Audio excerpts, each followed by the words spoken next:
So here we have two pieces from the Nubian culture but in two different genres. Hyapo or tapa is the traditional form, but in the disagreement, John Poole puts a contemporary twist on the tradition of hyapo cloth by using oil, enamel, and ink on canvas. The traditional hyapo cloth is made to hold the mana or life force. It is made by hammering the bark of the mulberry tree, gluing it together, and then patterning it with kupesi. It is a tradition that symbolizes one's wealth within the Nubian culture as well as other cultures within Oceania. As an artist, Poole's oeuvre draws inspiration from Nubian cosmology and Christianity. He tackles issues of migration within his art. Though Poole is a contemporary artist in the 21st century, his narrative is about the history of New Zealand and the effect that Christianity and colonialism had on his people. Yes, and you can see that in the organic and floral motifs, which is a prevalent aspect in many of the hyapo cloths.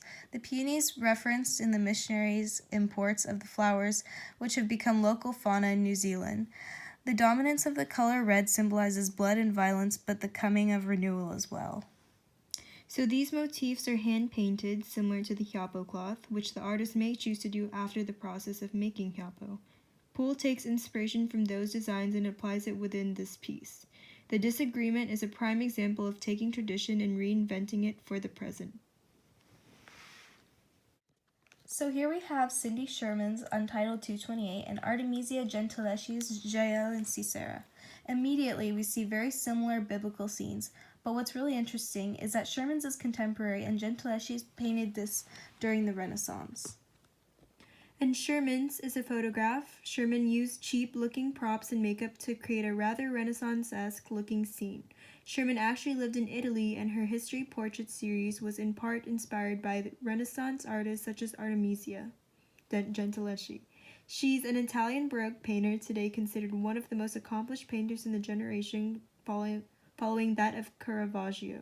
Her innovative compositions focus on biblical heroines, set her apart from her male contemporaries. Rich patrons like the Medicis and preeminent kings like Charles I of England commissioned her to create massive, expertly modeled compositions. Women didn't have many career options in the 17th century Italy. Cultural norms funneled most of them into one of two life paths: joining a convent or becoming a mother. Artemisia Gentileschi surpassed these norms.